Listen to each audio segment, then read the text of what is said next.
Hello नमस्कार दोस्तों, कैसे हैं आप सब।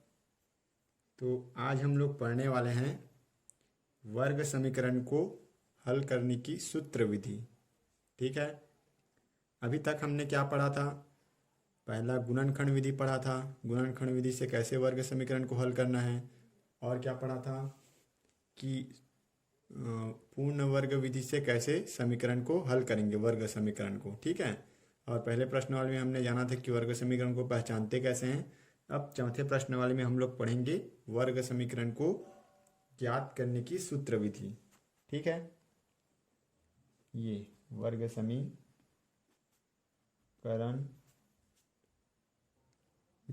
को हल करने की सूत्र विधि के बारे में हम लोग पढ़ेंगे। ठीक है। इसी को क्या बोल देते हैं, श्रीधराचार्य विधि भी बोला जाता है। श्रीधराचार्य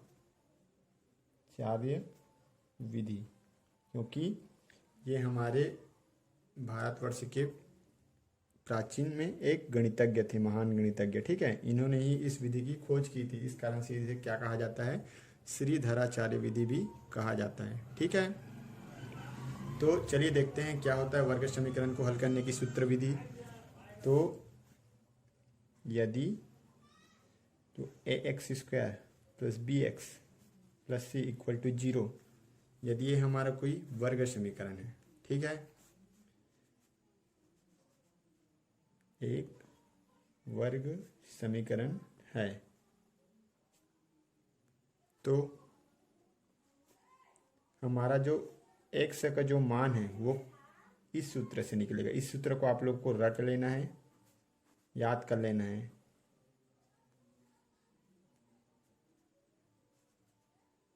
-4ac/2a। ठीक है।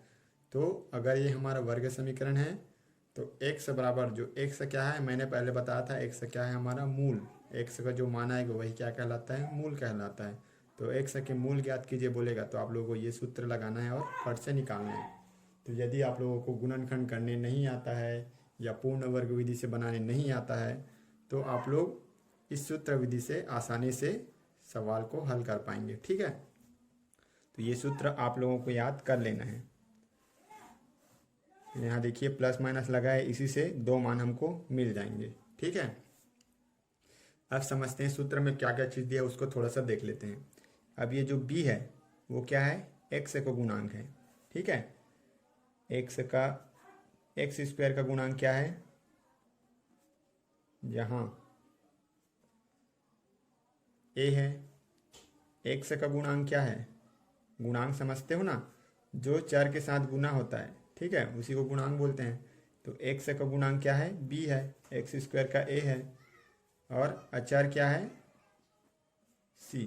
अचर तो तीनों हैं लेकिन ये सिंपल अलग से अचर है। ठीक है। तो ये हमारा क्या है, c है।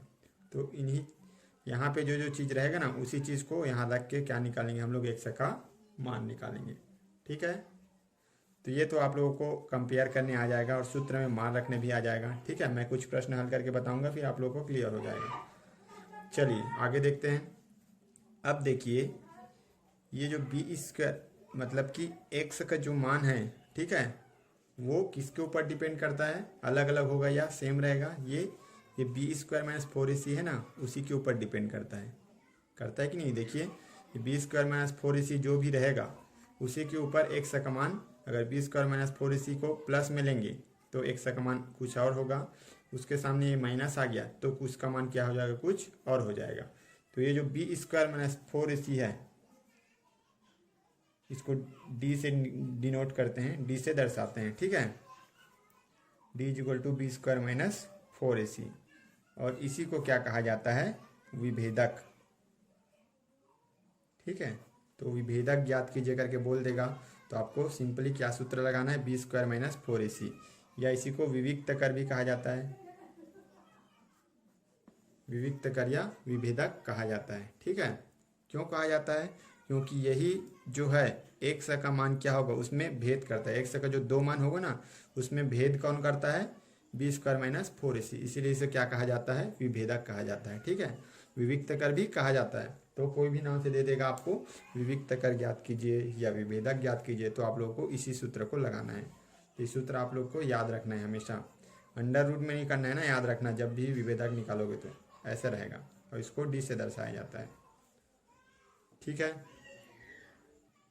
चलिए अब ये सूत्र से संबंधित कुछ सवाल हल करके देखते हैं ताकि आप लोगों का अच्छे से क्लियर हो जाए।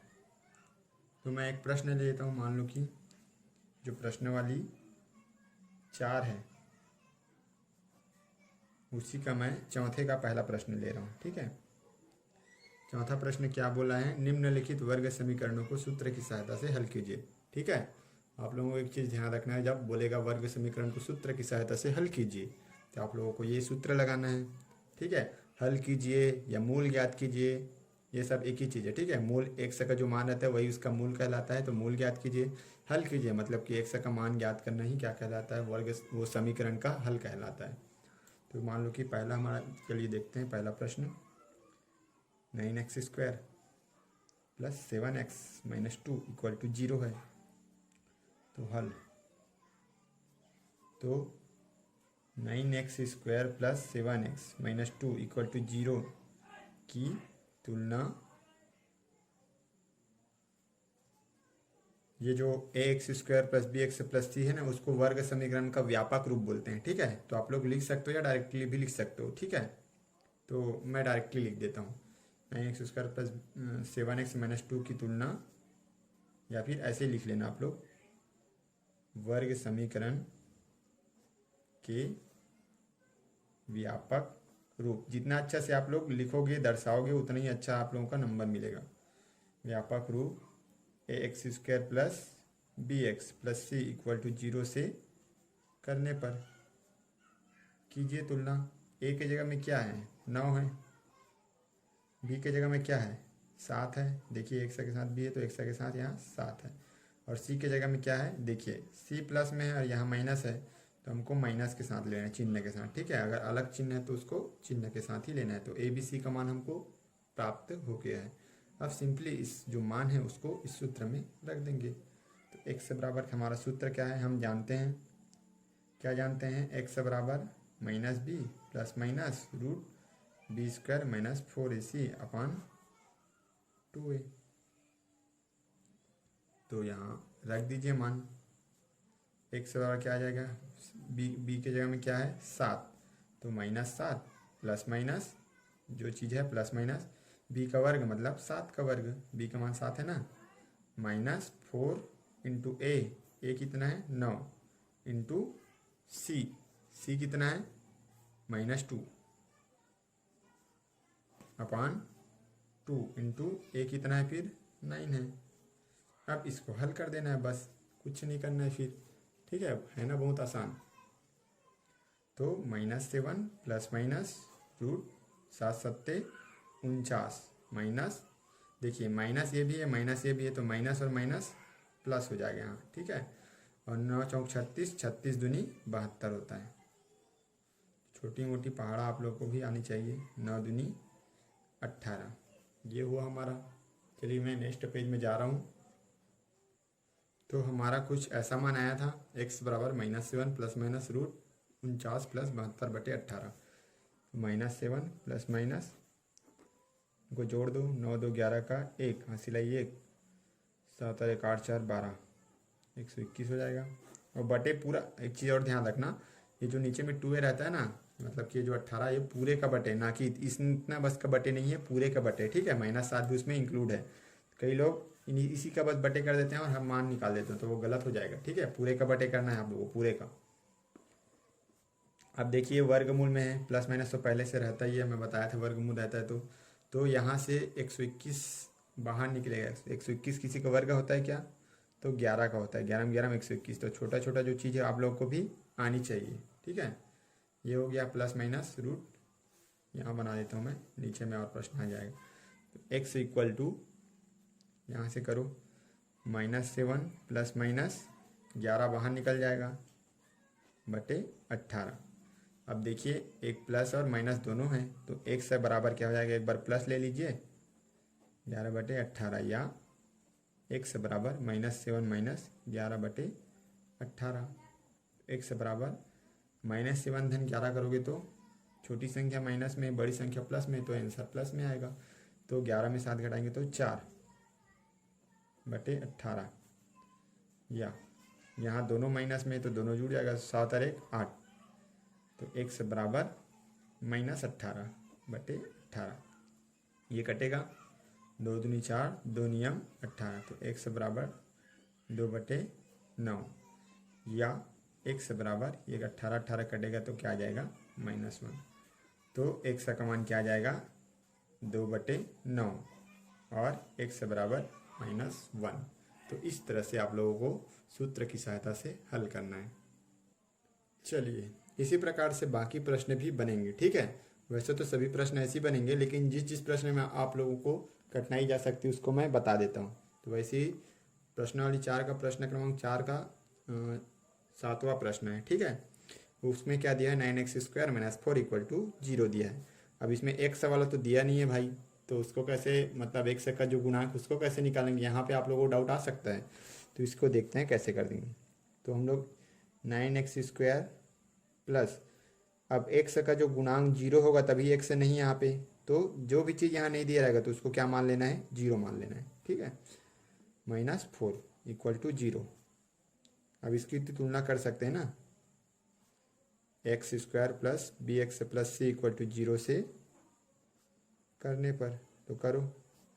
a बराबर 9, b बराबर, देखिए b के जगह में क्या है 0 है, c के जगह में क्या है -4 है, तो x बराबर क्या हो जाएगा -b ± √b² - 4ac/2a। तो x = 0 के जगह, b के जगह में क्या है 0 है, तो -0 करो या 0 करो, मतलब वही है 0 का वर्ग -4 × a कितना है 9, और c कितना है -4/2 × a कितना है 9। तो यहाँ देखिए 0 का तो कोई वैल्यू ही नहीं, तो 0 हट गया, प्लस माइनस बस लगेगा, ठीक है। अंदर में क्या जाएगा 0 का वर्ग तो 0 ही होता है। अब ये माइनस और ये माइनस क्या हो जाएगा प्लस, तो प्लस लिखने की ज़रूरत नहीं बार बार। और ये क्या हो जाएगा 4 4, ये 4 × 4 × 9 को मैं क्या लिख सकता हूँ 3 × 3 लिख सकता हूँ, बटे 2 × 9, यही कर देता हूँ। x = क्या हो जाएगा प्लस माइनस, देखिए 4 2 बार है, 3 2 बार है, मतलब 4 का वर्ग है और 3 का वर्ग है, ठीक है। तो जब भी कोई किसी का वर्ग रहता है वो आराम से अपने आप बाहर निकल जाता है। तो 4 का वर्ग मतलब 4 बाहर निकल गया, गुणित 3 का वर्ग मतलब 3 बाहर निकल गया, बटे 2 × 9, ये आ गया। x प्लस माइनस, यहाँ से कुछ कटेगा, 2 एकम 2, 2 दूनी 4, 3 एकम 3, 3 तिया 9, तो क्या आ गया प्लस माइनस = +2/3। तो x बराबर क्या आ जाएगा, एक तो 2/3 या x बराबर -2/3। तो इस तरह से, ऐसा जो कुछ नहीं दिया रहेगा, मान लो कि x² के रूप में नहीं दिया है, x² के रूप में तो देना पड़ेगा ना, जो अधिकतम घात 2 तो होना पड़ेगा, नहीं तो वर्ग समीकरण नहीं हो पाएगा, ठीक है। तो वो रहेगा ही रहेगा, बीच का कुछ नहीं दिया है, तो आप लोगों को ऐसे 0 करके गुणांक मान लेना है, ठीक है। तो इस तरह से बनाना है। एक प्रश्न ये है, इसमें भी थोड़ा डाउट आ सकता है, तो इसमें क्या करना है, सभी को एक तरफ पक्षांतर कर लेना है, ठीक है। कैसे, 3x² तो पहले से इधर है, -11x इधर जाएगा तो +11x आ जाएगा, और -4 इधर आएगा तो +4 इधर आएगा तो -4 हो जाएगा, ठीक है। अब इधर मैं लिखता बराबर 0, तो इसको मैं इधर लिख दिया, ठीक है, मतलब वही है। अब आप लोग आसानी से इसकी तुलना करके समीकरण को हल कर सकते हैं, ठीक है। तो इस तरह से, अब इसको मैं हल करके नहीं बताऊंगा, बस आप लोगों को जस्ट आइडिया देना था मेरे को। चलिए अब देखते हैं प्रश्नों वाली जो 4 है उसका पहला प्रश्न देखते हैं। पहला प्रश्न में विभेदक ज्ञात करने बोला है, ठीक है। अगर आप लोगों को सूत्र विधि से समीकरण को हल करने आ जाता है तो विभेदक तो उससे भी आसानी से हल कर सकते हैं, ठीक है। तो विभेदक का सूत्र आप लोग जानते हो। तो पहला काम तो हमारा वही रहेगा जो तुलना करने वाला, ठीक है।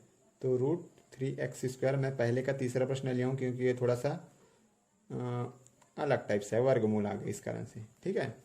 =0 की तुलना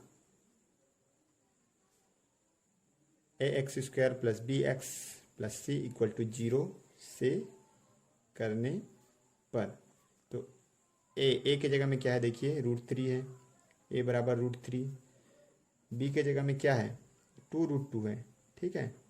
x के साथ जो चीज़ गुना है, जितना भी चीज़ उस सबको लेना है, और c बराबर क्या है 2√3 है, इतना है।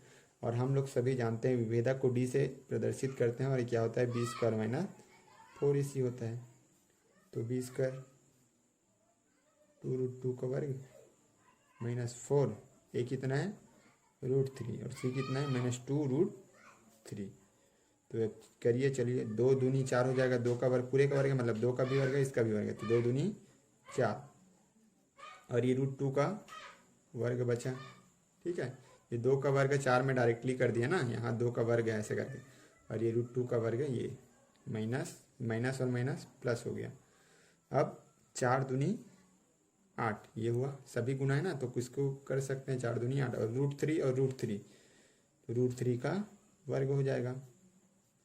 4 गुणित √2 का वर्ग, किसी भी वर्गमूल का वर्ग रहेगा तो वर्गमूल हट जाता है, प्लस यहाँ भी वर्गमूल का वर्ग है तो वर्गमूल हट जाएगा। 4 दूनी 8 धन 8 तिया 24, 8 4 12 32। तो इसका जो विविक्तकर है या विभेदक जो भी चीज़ है वो क्या आ जाएगा हमारा 32। तो इस तरह से इसके भी बाकी जो प्रश्न है उसको हल कर लेना है। एक और प्रश्न जो है पहले का दूसरा प्रश्न, उसमें थोड़ा डाउट जा सकता है। तो पहले का जो दूसरा प्रश्न है यहीं पे बता देता हूँ मैं, क्या है x - 1 और 2x - 1 = 0। ये क्या है हमारा पहले का दूसरा। तो इसको थोड़ा सा हल कर लेना आप लोग। 1 से गुना 2x से करोगे तो 2x² हो जाएगा, ये प्लस इंटू माइनस माइनस, 1 से गुना 1 से x, माइनस गुना प्लस है तो -2 इंटू एक्स और माइनस माइनस प्लस, 1 का गुना 1 से तो 1 = 0। तो क्या हो जाएगा 2x², ये देखो ये दोनों आपस में जुड़ जाएगा तो 2 और 1 3, x + 1 = 0 हो जाएगा ये। तो अब आप लोग आसानी से इसकी तुलना ऐसे करेंगे और इसमें रख देंगे, तो इसका भी विविक्तकर आप लोग आसानी से निकाल सकते हैं। ठीक है, तो इस तरह से आप लोगों को विविक्तकर या विभेदक आसानी से निकालने आ जाएगा और सीख भी गए होंगे आप लोग, प्रैक्टिस कीजिएगा। ठीक है, चलिए अब देखते हैं वर्ग समीकरण के मूलों की प्रकृति। ठीक है, मूलों की प्रकृति मतलब कि ये कि जो x क्या हमारा x का जो मान है वो क्या कहलाता है, मूल कहलाता है। तो x का जो मान है, ठीक है, उसकी प्रकृति कैसी होगी, प्रकृति कैसी होगी, इसका मतलब क्या है, वो धनात्मक होगा या ऋणात्मक होगा या शून्य होगा, कि समान है कि असमान है। 2 मान आता है ना, तो दोनों मान समान है कि दोनों मान असमान है, ये सब क्या कहलाता है, उसकी प्रकृति कहलाता है। ठीक है, तो मैंने शुरू में सूत्र जब बताया था उस टाइम ही बताया गया था, एक विभेदक के बारे में आप लोग को बताया था, विविक्तकर के बारे में। ये क्या करता है, हमारा जो मूल है उसके मानों में क्या करता है, वही अंतर करता है, विभेद करता है, इसी कारण उसी को क्या बोलते हैं, विभेदक बोलते हैं। तो जो वर्ग समीकरण के जो मूलों की प्रकृति है वो भी किसके ऊपर निर्भर करता है, डी, जो विविक्तकर निकाला था ना, विभेदक या विविक्तकर, जो डी है क्या होता है b² - 4ac, इसके मान पे क्या करता है, ये डिपेंड करता है, मूल की जो प्रकृति है। तो कैसे डिपेंड करता है चलिए देखते हैं। ठीक है, तो मैं जो कंडीशन लिख रहा हूँ उसको आप लोगों को याद करना है, याद कर लीजिएगा। ठीक है, तो अगर d का मान 0 है तो जो मूलों की जो प्रकृति है, मतलब मूल कैसा होगा, वास्तविक व समान। ठीक है, मतलब कि जो यहाँ लिख देता हूँ, मूलों की प्रकृति, x का जो मान है वो क्या रहेगा, प्रकृति मतलब कि x का मान कैसे रहेगा, वो ऐसे कॉलम बना लेते हैं। जैसे कि मैंने बताया था ना, जो प्रतिबंध जो पिछले प्रश्न वाले में, ठीक है, आलेखी विधि वाले में प्रतिबंध बताया था, और इसके बाद बीजीय विधि में बताया था a1/a2 बराबर नहीं है b1/b2, तो अद्वितीय हल होगा। उसमें भी एक शर्त था, इसमें भी वैसे ही मान लीजिए आप लोग, शर्त है एक। ठीक है, अगर d का मान 0 के बराबर है तो वर्ग समीकरण के जो मूल हैं वो क्या होंगे, वास्तविक व समान। मतलब कि x का मान कैसा होगा, वास्तविक, और वास्तविक संख्या मतलब कि प्लस में और माइनस दोनों में हो सकता है, दशमलव में भी हो सकता है। ठीक है, ये वास्तविक मान कहलाता है। और समान होंगे, तो x का जो दोनों मान है वो क्या होगा, समान होगा। ठीक है, प्लस माइनस आता है ना, तो जब बी स्क्वायर माइनस 4ac ही जीरो हो जाएगा तो प्लस माइनस ही का रोल ही खत्म हो जाएगा। ठीक है, तो हमारा जो डी का जो मान है वो क्या हो जाएगा, समान हो जाएगा। अगर डी का जो मान है, ठीक है, वो जीरो से बड़ा हो, जीरो से क्या हो, बड़ा हो, मतलब कि धनात्मक हो। जीरो से बड़ा है मतलब वो धनात्मक है ना, तभी तो जीरो से बड़ा है। तो उसकी जो मूल की जो प्रकृति है वो क्या हो जाएगी, दोनों मूल वास्तविक तो होंगे। दोनों मूल कैसे होंगे, वास्तविक। एवं लेकिन जो इसका मान क्या है, धनात्मक में है, जो अंडर रूट में रहेगा उसका कुछ ना कुछ तो मान रहेगा ना, तो प्लस और माइनस दो मान निकलेगा, तो दोनों मान क्या होंगे, असमान। ठीक है, अगर डी का मान जीरो से छोटा है, मतलब कि ऋणात्मक, तो जो दोनों मूल कैसे होंगे, काल्पनिक होंगे। ठीक है, वास्तविक नहीं होंगे, काल्पनिक होंगे। एवं असमान, असमान तो होंगे ही। तो इसको भी आप लोगों को याद रखना है। चलिए अब मूलों की प्रकृति ज्ञात कैसे करते हैं किसी भी समीकरण की, उसको देखते हैं। ठीक है, तो जैसे हम लोग विविक्त कर ज्ञात किए वैसे ही मूलों की प्रकृति भी हम लोग डिफाइन करते हैं, लेकिन उसके लिए आपको ये जो टेबल है उसको थोड़ा सा याद रखना पड़ेगा। ठीक है, तो चलिए देखते हैं। तो X square minus 4x plus equal to zero की तुलना A X square plus B X plus C equal to zero से करने पर, तो ए बराबर क्या हो जाएगा, यहाँ देखिए, अब यहाँ एक्स स्क्वायर का गुणांक कुछ नहीं है, कुछ नहीं इसका मतलब कुछ भी नहीं है, ऐसा नहीं है, यहाँ वन है। ठीक है, यहाँ क्या है, वन है, वन से गुना है ना, तो हमारा ए बराबर क्या आ जाएगा, वन। बी के जगह में क्या है, देखिए बी प्लस में यहाँ माइनस है तो इसको चिन्ह के साथ लेना है, -4, और सी बराबर क्या है, 4। तो ये हो गया। तो हम लोग जानते हैं हमारी मूलों की प्रकृति किसके ऊपर डिपेंड करती है, उसका मान डी के ऊपर, और डी बराबर क्या होता है, बी स्क्वायर माइनस 4ac। अब इसमें रख के देखते हैं।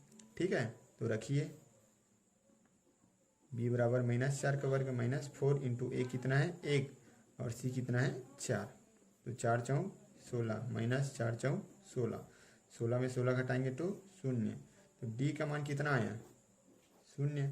और डी का मान यहाँ टेबल से देख लीजिए, आप लोग को तो याद रखना पड़ेगा पेपर के लिए।